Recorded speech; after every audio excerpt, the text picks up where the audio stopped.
अस्सलाम वालेकुम वरहमतुल्लाहि वबरकातहू। नाज़रीन, BH दवाखाना यानी कि बाबा हुसैनी दवाखाना की जानब से आज हम हर रोज़ की तरह आपके लिए बहुत ही कामयाब तजर्बाशुदा देसी नुस्खे लेके आते हैं, क्योंकि रूहानी व जिस्मानी हमारे चैनल पे रूहानी अमलियात व देसी नुस्खा जात बताए जाते हैं। तो इसलिए आज भी हमारी वीडियो जो है देसी नुस्खे के लिए है, देसी अमराज के लिए है। तो अगर आप हमारे चैनल पे नए आए हैं तो हमारे चैनल को सब्सक्राइब करके घंटी का जो बटन है उसको प्रेस करें, यानी कि उसको दबा दें। फिर लाइक करें, शेयर ज़रूर करें ताकि दूसरों का भी भला हो सके। तो नाजरीन, वीडियो को पूरा देखा करें। यह हम बार बार कहते हैं कि वीडियो को देखा करें ताकि आपको समझ आ सके। तो नाजरीन, दूसरी बात, आज का हमारा जो मौजू है, जो हमारी वीडियो है, वो है ज़कावत हस।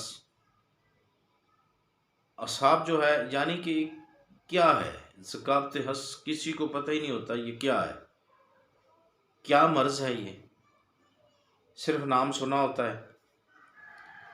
तो इसकी अलामत क्या है, कैसे होती है, ये किसको कहते हैं, जानी के आज हम इसी मौजू पे वीडियो बनाएंगे। इसका जो इलाज है वो अगली वीडियो में बताएंगे। तो जानी के जिलक लगाने से या कसरत जमा करने से ये मर्ज पैदा होता है। ठीक है। पट्ठों की हस जो होती है वो तेज हो जाती है। जब आप ज़्यादा जमा करेंगे, मुशावरत ज़्यादा करेंगे, कसरत से करेंगे, तो ये हस जो है तेज़ हो जाती है। और ये जो मरीज़ है यहाँ तक मर्ज़ पहुँच जाता है, तरक्की करता है, जाने के इतना जल्द तरक्की करता है फिर कि इसका जो मरीज़ है वो कोई भी चीज़ सोचेगा, थोड़ा सा ज़रा सा किसी का ख्याल आएगा तो तहरीक यानी कि इंतशार हो जाएगा। ठीक है। इंतशार हो जाएगा उसे। इंतशार के बाद उसको यानी कि फ़ारिग हो जाएगा, खारिज हो जाएगा उसका मादा तौलीद जो है। तो नंगी तस्वीर देख ले, कोई बुरी ख्यालात जहन में ले आए, या किसी चलती औरत को देख ले। ठीक है। हालांकि ये बात बहुत समझने वाली है, चलती हुई औरत को देखना और इंतशार आना और फारिग हो जाना। ठीक है। हालांकि यहाँ तक है कि कपड़े की रगड़ से, जो कपड़ा पहना हुआ है, सलवार पहनी हुई है, इसकी रगड़ से वो इंतशार आता है और फारिग हो जाता है। इसे कहते हैं ज़कावत हस। ये कोई मामूली बीमारी नहीं है, बहुत ही नुकसानदेह बीमारी है। तो इसमें क्या करना चाहिए? सबसे पहले जो जो ख्यालात है ना, इसको फारग करना चाहिए। जो शैतान के वसवसे हैं, इससे निजात हासिल करनी चाहिए। खुद पर भी काबू रखना चाहिए, ऐसे ख्यालात से बचना चाहिए। ठीक है। फिर ही कोई इलाज हो सकता है। अगर ऐसी सोच रखते रहेंगे, खुद को बदलना नहीं चाहेंगे, तो आप किसी भी किस्म की दवाई लेते रहे, आपको आराम नहीं आएगा। फिर आप पता क्या कहेंगे? ओ जी, बहुत दवाई खाई है, बहुत दवाई। अक्सर लोग ये कहते हैं कि बहुत सारी दवाई खाई हैं जी, आराम नहीं आता जी, बस मोबाइल पे किसी से बात करें तो फ़र्क हो जाता है। ठीक है। किसी को देख ले फ़र्क हो जाता है। कोई पास से हवा के झोंके की तरह भी गुजर जाए तो फ़र्क हो जाता है। ये क्या है? ये आपकी शैतानी जो है, ये सोच है। सबसे पहले क्या करना होगा कि सोच को बदलना होगा।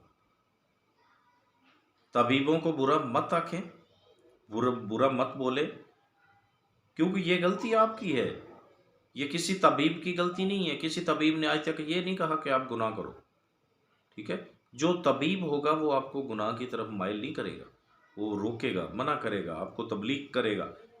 ठीक है। जो हमारे अल्लाह का और रसूल का हुक्म है, पहली बात तो ये काम होना ही नहीं चाहिए।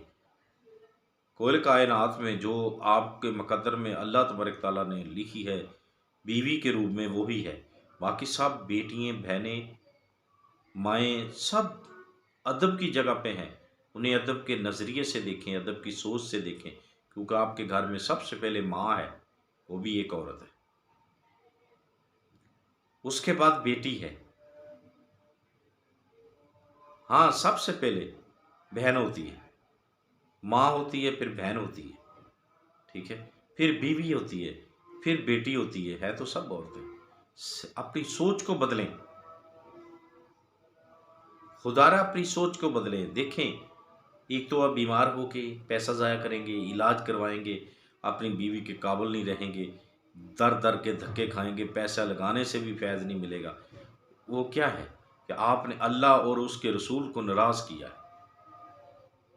कितने बड़े जुर्म हैं, ठीक है?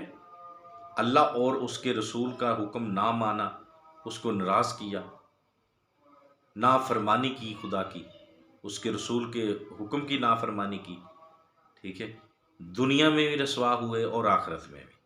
सोचें, अगर आप ऐसा करते रहे, आपने आप पे कंट्रोल ना कर सके, अपने आप को बदलने की कोशिश ना की, तो क्या होगा? स्वाय शर्मिंदगी के कुछ नहीं होगा। अल्लाह ऐसे लोगों को हदायत दे, सही रास्ते पे चलाए, जो इस लोग में बह चुके हैं। अल्लाह उन्हें सही रास्ता दिखाए, सिरात मुस्तकीम पे चलाए। लेकिन खुदा उस वक़्त हालत नहीं बदलता अगर इंसान की खुद सोच ना हो। ये सबको इल्म सबको है। ये दौर ऐसा आ गया कि सबको एक-एक चीज़ का इल्म है, लेकिन किस चीज़ की कमी है? अमल की कमी है। अल्लाह की बारगाह में दुआ है कि अल्लाह सबको, जो बह चुके हैं उनको ख़ास करके राह रास्त पे लाए, रास्ता सही दिखाए और अमल की तौफ़ीक दे। आमीन सुम्मा आमीन या रब्बिल आलमीन। ठीक है, आज की हमारी वीडियो यही है।